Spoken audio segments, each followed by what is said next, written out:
I use the term plodding along lightly.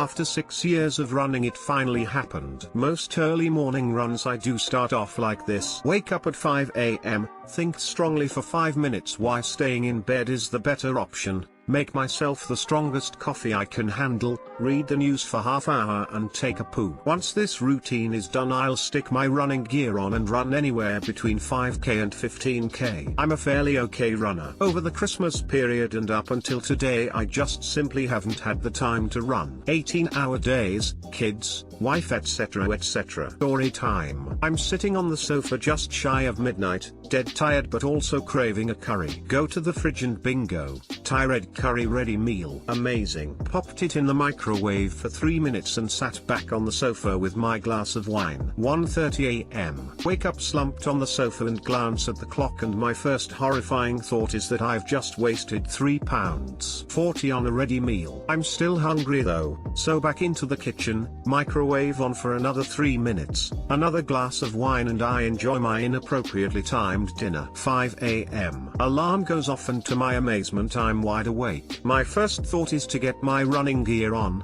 and so out come the shorts and hoodie. I make my way downstairs and neck a liter of water, forgetting all about my coffee, probably because I feel wide awake. Read the news for 5 minutes, grab my keys, lock the door and press start on my Nike app. It's going well. I'm plodding along at just over a 4 minutes/km pace and enjoying being the only person brave enough to be out in 2°35 6F weather. My legs are feeling good and I'm planning the days ahead and having a lovely conversation with myself. Not wanting to overdo it, I decided at 4 kilometers to start heading back. It's now about a 3 kilometers stretch of straight road with a 24 hours Tesco grocery store, 5 kilometers from my house. I always up the pace as it's slightly downhill and I like to take advantage of looking better than I actually am. 20 kilometers showed up, 3:10/km came, then 3 minutes/km. I was flying, super happy, nothing was going to stop me until I'm 100 yards from Tesco and have to slow right down to catch my breath. I've obviously lost a bit of fitness over the past month of not running. No worries, I thought, couple of minutes walking and I'll jog the rest of the way home. Then came the need to take a poo. It seemed more urgent than other times I've needed to go after a run. Do I stop in Tesco? Nope. I better get home, nothing worse than pooping in a public toilet. So I began to jog, not really thinking about the readiness of my anus. I'm now halfway between my house and Tesco, 700 meters till I'm home. My cautionary jog was suddenly halted abruptly like I had just ran straight into a wall. My anus is ready to explode. Holy SHT. I said out loud. The sheer need for me to go has gone from a 3/10 to a 9/10.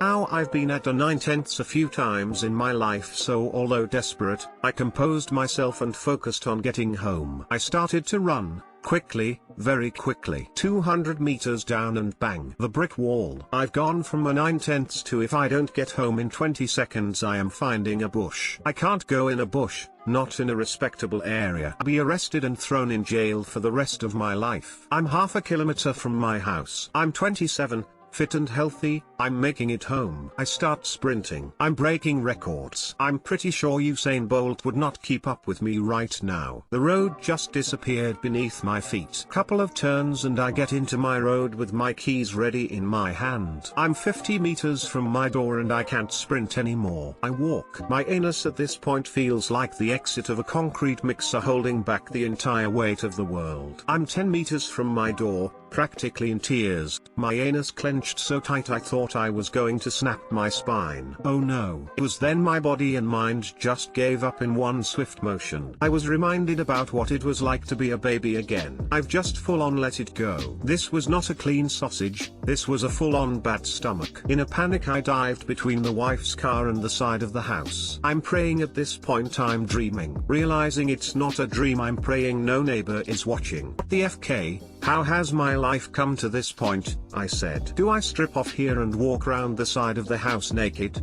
Do I hop the garden wall and hide my ruined everything in a bush?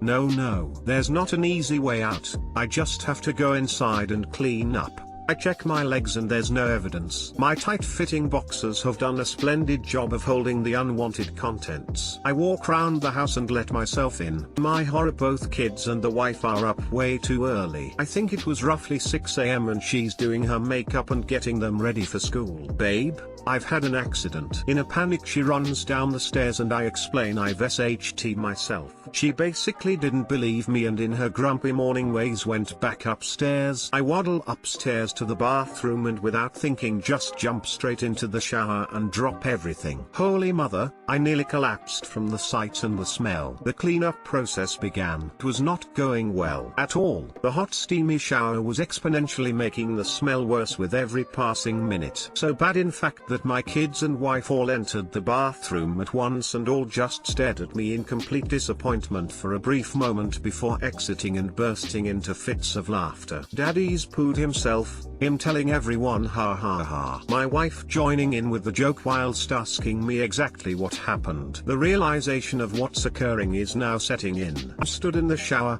in dark brown water with bits of SHT floating around my ankles. And just as things seemingly can't get any worse, the water starts rising gradually up my legs because my SHT has blocked the F-King plug hole. Oh, and I now remember, the estate agent is coming round at 9 AM to value the house. Happy running everyone. Too long didn't read, pooed myself in sight of my house after a run. Disclaimer, I posted this in r/running a few days ago but it got deleted because it went against their rules. Sigh. Thanks so much for all the awards, upvotes and comments. I'm glad my misfortune is making some of you laugh. I use the term plodding along lightly. It was actually a super good run for me. Most runs I hover around the 4:45/km mark for those that care. I can also sprint extremely fast as I'm about half a mile tall and my stride length puts my feet in different time zones. The bathroom does have a lock which I always use. But you know, when you've just had a violent explosion in your pants you don't always think clearly in the following moments. A little continuation on the story. Yes, I waffle stomped for about 15 minutes over the plug hole and eventually was able to mash it down. I think the drain is partially blocked anyway, which is why I had trouble. The lovely estate agent was none the wiser about the chaos that unfolded mere hours ago. My wife gave me a funny look for the rest of the day and kept laughing. We've both seen each other in states, so this just added to life's wonderful experiences. My kids haven't told the teachers, I hope. Thanks for reading. I feel your pain, brother. 2 weeks ago I shit myself on a run also. I can still feel the quivering of my butthole and the deep embarrassment I felt. Luckily, my wife and daughter were still sleeping. The connection? Running makes you shit yourself. 10 years later. You'll remember when Dad shit himself. I loved the story. It gave me the good chuckle on the train. Lol. Hope you pack a few diapers for your next run. Public bathroom, heck no. I'd rather shit myself outside my house. Public bathrooms from now on will not be taken for granted. You need your poop knife for when it blocks the drain.